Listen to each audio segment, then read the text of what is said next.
கூடியவர் அப்படின்னு சொல்லப்படுது. சின்ன ஒரு மிஸ்டேக் இருந்தாலும் அவர் என்ன பண்ணிடுவாரு, ஆள பலவீனம்னு சொல்லிடுவாரு அப்படின்னு சொல்லப்படுது. அதே போல சாஜி இமாமை பொறுத்தவரையில ஆதாரம் இல்லாம சில பேர் பலவீனம்னு சொல்லுவாரு. இமாம் இப்னு ஹஜர் தன்னுடைய ஃபத்துல் பாரினுடைய முன்னுரையில எழுதுறார், லஅஃபஹு சாஜி பிலா முஸ்தனிதின் தகல்லம ஃபீஹி சாஜி பிலா ஹுஜ்ஜத்தின். சாஜி இமாம் ஒரு அறிவிப்பாளர் விஷயத்துல ஆதாரம் இல்லாம விமர்சிப்பார். சாஜி இமாம் ஒரு அறிவிப்பாளர் விஷயத்துல ஆதாரம் இல்லாம எந்த சான்றும் இல்லாம பலவீனமாக்குவாரு என்று சொல்லப்படுது. அப்ப ஆதாரத்தோடு கூறப்படுகிற குறை எதுவுமே ஹபீப் இப்னு அபி ஹபீப் மேல இல்ல. ஆதாரபூர்வமாக அவர் மீது இருக்கக்கூடிய கருத்துக்கள் எல்லாம் அவரை புகழக்கூடிய கருத்துக்களாக அவர் மீது சொல்லப்படுகிற நிறைகளாகத்தான் இருக்குதே தவிர எந்த குறைகளும் அவர் மீது இல்லை. அப்ப இந்த செய்தி நபியின் கடிதம் தொடர்பாக வரக்கூடிய இந்த செய்தி ஆதாரத்திற்கு ஏற்றுக்கொள்ள தகுந்த செய்தியாகத்தான் இருக்கிறது.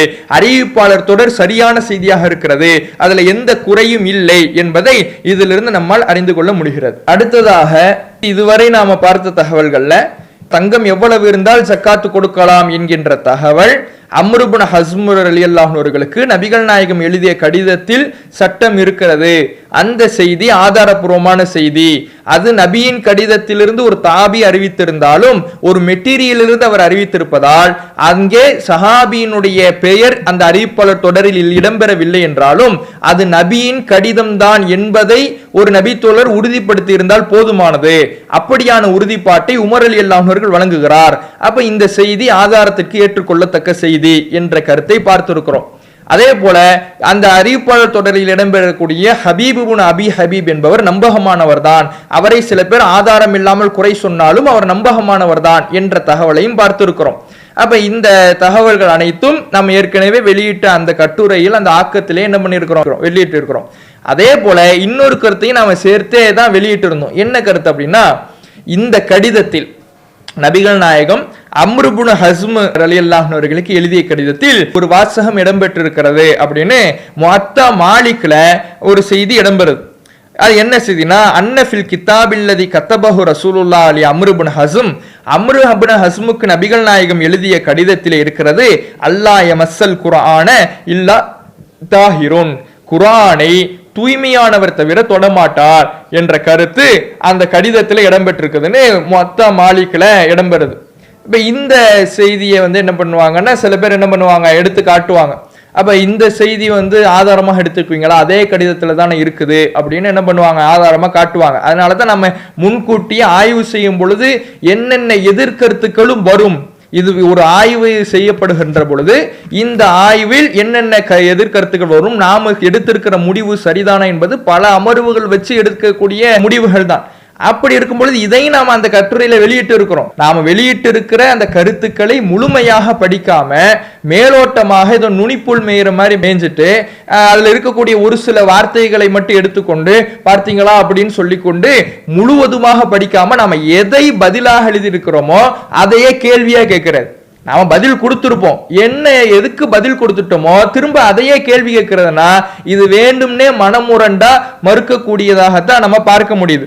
அப்ப இதுல என்ன நம்ம பதில எழுதி இருக்கிறோம் அப்படின்னு பார்த்தோம்னா, உளுவுடன் மட்டும்தான் குர்ஆனை தொட வேண்டும் அப்படின்னு இருந்தா முஸ்லிம் அல்லாதவர்களுக்கு குர்ஆனை கொடுக்கக்கூடிய அல்லது அவர்கள் குர்ஆனை படிக்கக்கூடிய நிலையே இருக்காது.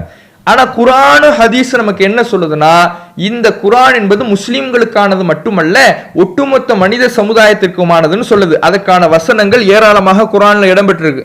ஒரு சில வசனங்களை மட்டும் நம்ம சொல்லிக்கிறோம். ஜுமர்ல 35வது அத்தியாயம் 41வது வசனத்துல அல்லாஹ் சொல்றான், இன்னா அன்ஸல்னா அலைக்கல் கிதாபல் இன்னா சிபில் ஹக்கி, உண்மையை கொண்டுள்ள இந்த வேதத்தை மக்களுக்காக உமக்கு நாம் அறிவித்திருக்கிறோம், அருளி இருக்கிறோம் அப்படின்னு சொல்றான். அவ மக்களுக்காகத்தான் இந்த குர்ஆன்னு இந்த வசனத்துல தெளிவாகுது.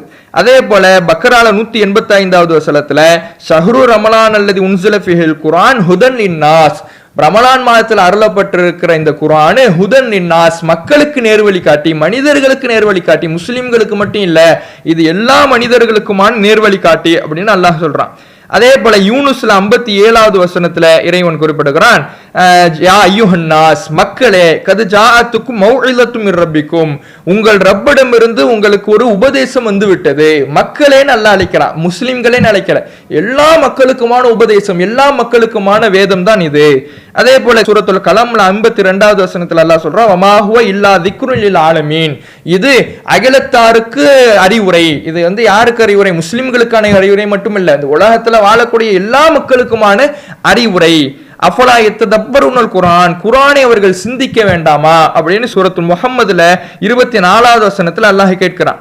அப்போ எடுத்துக்காட்டிய வசனங்கள், உதாரணத்துக்கு எடுத்துக்காட்டிய வசனங்கள் தான். இது போல குர்ஆனை பார்த்தோம் என்றால் ஏராளமான வசனங்கள் இருக்கிறது. மனிதர்களுக்காக அருளப்பட்டது அப்படிங்கிற கருத்தை உள்ளடக்கி இத்தனை வசனங்கள் இருக்கிறது. இது இல்லாம நபிகள் நாயகம் ஸல்லல்லாஹு அலைஹி வஸல்லம் அவர்கள் மற்ற மன்னர்களுக்கு, யூதர்களுக்கெல்லாம் கடிதம் எழுதுகிற பொழுது, ரோமாபுரி அரசர்களுக்கெல்லாம் கடிதம் எழுதுகிற பொழுது அதிலே நபிகள் நாயகம் ஸல்லல்லாஹு அலைஹி வஸல்லம் அவர்கள் குர்ஆன் வசனத்தை எழுதி அனுப்பியிருக்கிறாங்க. குல் யா அஹ்லல் கிதாப், வேதவாசிகளே, தாளவிலா களிமத்தின் சவாயின் பைனனா வபைனக்கும், உங்களுக்கும் எங்களுக்கும் மத்தியில் இருக்கக்கூடிய சரியான கொள்கையின் பக்கம் நீங்கள் வாருங்கள்.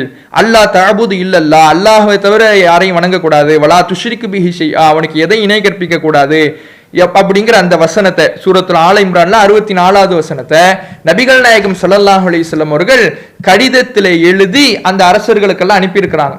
அப்ப குர்ஆனை உளுயின்றி தொடக்கூடாதுன்னா ரசூல் அனுப்பியிருப்பாங்களா? அப்ப குர்ஆனை உளு இன்றி தொடக்கூடாது, தூய்மையானவர்கள் தான் தொடணும்னா முஸ்லிம் அல்லாதவர்களுக்கு, யூதர்களுக்கு, மற்ற ரோமபுரி அரசர்களுக்கெல்லாம் அல்லாஹுடைய தூதர் அவர்கள் குர்ஆனை எழுதி அனுப்பியிருப்பாங்களா? நிச்சயமா அனுப்பியிருக்க மாட்டாங்க. அப்ப இந்த செய்தி இடம்பெறுதுன்னா, ஒன்று இந்த செய்தி இத்தனை குர்ஆன் வசனமும் இருக்கிறதுனால இந்த செய்தி குர்ஆனுக்கு எதிரான கருத்தை சொல்லுகிறது அப்படிங்கிற முடிவுக்கு தான் வரணும். ஏன்னா இத்தனை குர்ஆன் வசனங்களுக்கும் நபிகள் நாயகம் தன்னுடைய நடைமுறைக்கும் மாற்றமாக சொல்லியிருக்க மாட்டாங்க. அப்படி சொல்லியிருக்க மாட்டாங்க, எழுதியிருக்க மாட்டாங்க பொழுது இந்த செய்தி ஆதாரத்துக்கு ஏற்றுக்கொள்ளத்தக்க செய்தி அல்ல, இது குர்ஆனுக்கு எதிரான கருத்தை தருகிற செய்தி என்ற முடிவுக்கு தான் நாம் என்ன பண்ணணும், வரணும். அப்படி இல்லைன்னா இமாம் இப்னு ஹஜர் வந்து ஒரு விளக்கத்தை கொடுக்கிறார். அதை என்ன பண்ணிக்கலாம், அதை கூட ஏற்றுக்கொள்ளலாம். என்ன சொல்றாருன்னா, அன்ன மஅனா லா யமஸ்ஸல் குர்ஆன், லா யமஸ்ஸல் குர்ஆன், குர்ஆனை தொடக்கூடாதுங்கிறதுடைய கருத்து என்னன்னா, லா யஜிது தஅமஹு வ நஃபஅஹு இல்லா மன் ஆமன பிஹி வைகன பி அன்னஹு மின் இன்தில்லாஹ், இது அல்லாஹ்விடமிருந்து வந்தது என்பதை உறுதியாக நம்பியவரோ அந்த வேதத்தை நம்பிக்கை கொண்டவரும் தவிர அந்த குர்ஆனுடைய சுவையை பெற்றுக்கொள்ள மாட்டார். தொடமாட்டார்னா தொடுறது கிடையாது, மெட்டீரியலை தொடுறதை பத்தி இது பேசல, உணர மாட்டாரு, இதனுடைய பயனை அடைந்து கொள்ள மாட்டார் என்று அந்த இப்னு ஹஜர் இந்த லா யமஸ்ஸ அப்படிங்கிற வார்த்தைக்கு விளக்கம் கொடுக்கிறார். இது சரியாக இருந்தால் இதை ஏற்றுக்கொள்ளலாம் இந்த விளக்கம். இது சரியாக இல்லாத பட்சத்துக்கு இத்தனை குர்ஆன் வசனங்களுக்கும் நபிகள் நாயகத்தினுடைய நடைமுறைக்கு மாற்றமாக வருகிற காரணத்தினால இந்த தகவல் குர்ஆனை உளுவின்றி தொடக்கூடாது, தூய்மையானவர் தவிர தொடக்கூடாது என்ற தகவல் குர்ஆனுக்கு எதிரான கருத்தை சொல்லக்கூடிய செய்தியாகத்தான் நாம பார்க்கணும். இப்ப என்ன பண்ணக்கூடாது, இது கடிதத்துல தானே இருக்குது, இது அப்படியே ஏத்துக்க வேண்டியதானு சொல்லக்கூடாது. கடிதத்தில் இருந்தது என்று மற்ற அறிவிப்பாளர்கள் சொல்றாங்க. அப்ப அந்த அறிவிப்பாளர்கள்ல யாராவது ஒரு ஆள் என்ன பண்ணிருக்கலாம், தவறாக கூட அறிவித்திருக்கலாம். அப்ப கடிதத்துல ரசூல்லா எழுதியிருந்தாங்கன்னு நம்ம மறுக்கல, நபிகள் நாயகம் எழுதி இருந்ததாக யாரோ ஒருவர் தவறாக அறிவித்திருக்கலாம். அப்ப குர்ஆனுக்கு எதிராக நபிகள் நாயகம் எழுதியிருக்க மாட்டார்கள். குர்ஆனுக்கு எதிராக நபிகள் நாயகத்தினுடைய நடைமுறை இருந்ததில்லை. இந்த வாசகம் நபிகள் நாயகத்தின் நடைமுறைக்கே மாற்றமாகத்தான் இருக்கிறது. அதனால் இது சரியான செய்தி அல்ல என்ற முடிவுக்கு வரணும். அல்லது இப்னு ஹஜர் சொன்ன மாதிரி தொடக்கூடாதுன்னா தொடுறதை பத்தி இது பேசல, உணர்வதை பத்தி பேசுது. அந்த அர்த்தம் இருக்குது, உணர்வதுங்கிற அர்த்தம் இருக்குது. அப்ப உணர்வதை பற்றி பேசுது. குர்ஆனுடைய சுவையை அதனுடைய பயனை வந்து மூமினை தவிர உணர மாட்டாரு, தூய்மையானவரை தவிர உணர மாட்டாரு. தூய்மையானவர்னா மூமினை குறிக்குது அப்படின்னு கூட எடுத்துக்கலாம். இல்லைன்னா இது குர்ஆனுக்கு எதிரான செய்திங்கிற முடிவுக்கு தான் வரணும் அப்படிங்கிறது நாம இதுல எழுதி இருக்கிறோம். அப்ப இதுவரை நாம பார்த்த தகவல்கள் அனைத்துமே நாம வெளியிட்ட ஆக்கத்துல எழுதி இருக்கிறோம். ஜூலை மாத சத்திய முழக்க இதெல்லாம் வெளியிட்டு இருக்கிறோம். அதே போல நம்முடைய ஆன்லைன் டிஎன்டிஜே இணையதளத்திலையும் இந்த ஆக்கம் முழுவதுமே இருக்கிறது. அதுல என்னென்ன தகவல்கள் இதுவரை நம்ம பார்த்த தகவலை கவனிங்க. இந்த தங்கத்தின் அடிப்படையிலே சக்காத்தை நிறைவேற்றுவதற்கு தங்கத்தில் குறைந்தபட்ச அளவு என்னன்னா 85 கிராம் அப்படின்னு சொல்வதற்கு நபிகள் நாயகம் அம்ர் இப்னு ஹஸ்ம் ரலியல்லாஹு அவர்களுக்கு எழுதிய கடிதம் தொடர்பான செய்தி கிதாபுல் அம்பால் இடம்பெறுது. அதுதான் ஆதாரம். அதுல 20 தீனார் இருந்தால் அரை தீனார் கொடுக்கணும்னு இருக்குது. 20 தீனார் என்பது 85 கிராம் தங்கம். 85 கிராம் தங்கமோ அல்லது அதனுடைய மதிப்போ ஒரு வருடத்தில் இருந்தால் அவர் அதற்கான ஜக்காத்தாக 2.5% கொடுக்க வேண்டும் என்பது அந்த செய்தியில் இருக்குது. அந்த செய்தி ஆதாரபூர்வமான செய்தி. அந்த செய்தியின் அடிப்படையில் தங்கத்திற்கான ஜக்காத்து நிசாப் என்பது ஒருவர் ஜக்காத்து கடமையாததற்கான அளவை 85 கிராம் என்பதை இதிலிருந்து எடுக்கலாம் அப்படின்னு சொல்லியிருக்கிறோம். அடுத்தது, இந்த செய்தி முர்சல் என்று சில பேர் சொல்றாங்களே, இது முர்சலா? முர்சல் என்று இப்போது சொல்லுவாங்கன்னா சஹாபி அறிவிப்பாளர் தொடரிலே விடுபட்டு இருக்கும் போது சொல்லுவாங்க. அந்த அடிப்படையில் பார்த்தால் இந்த செய்தியிலே சஹாபி இல்லை. ஆனா இந்த செய்தியை ஒரு தாபி அறிவித்தாலும் இவர் நபிகள் நாயகத்தின் கால